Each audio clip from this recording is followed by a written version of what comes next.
Hey everybody, Dan and Dave here again. Today we are talking driver fatigue, basically burning the candle at both ends. So me and Dan decided that we were going to experiment and remember the old days of working at nights, and we stayed up all night, and as you can tell, we're a little bit not all together yet. So Dan, we got nice weather out now. The days are longer. That starts to affect guys' routines on when they're sleeping and what they're doing. Right. Weather's nice, so somebody might usually go home, go right to bed. They might look at the weather today and say, man, it's a great day. I can mow the grass. The fish are biting.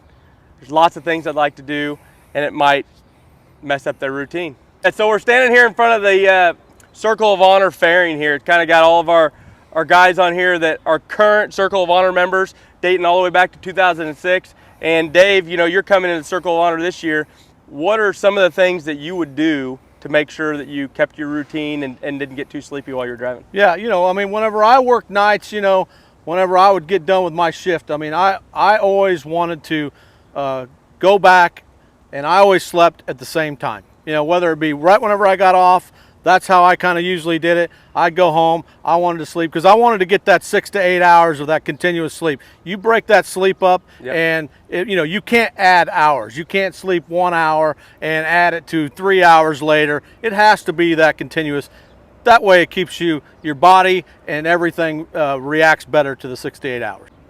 If you start to get sleepy, what's something that you can do to kind of break it up for you? I kind of planned ahead of kind of where I wanted to take my breaks. I never wanted to stretch it all the way to the end. Yep. And I wanted to get that break in between so it breaks it up. Whether I'm pulling into a truck stop or a rest area, go inside and you get a drink, or you just use the bathroom. You're walking, so you come back out, and I'd always walk around my set. That's the kind of things that keep you not necessarily just awake, but it just keeps everything moving with your body. While you're going down the road, it affects your depth perception for sure. Right. Your eyes get a little blurry. You can't really see that well. And then when you're on the lots, what a lot of part of our job is backing trailers, looking into that mirror.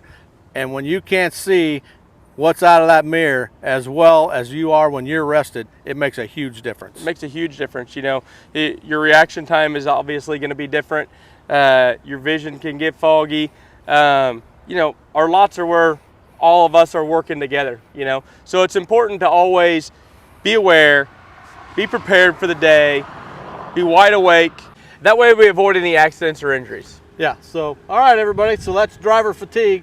Make sure you're getting your proper rest and be safe out there.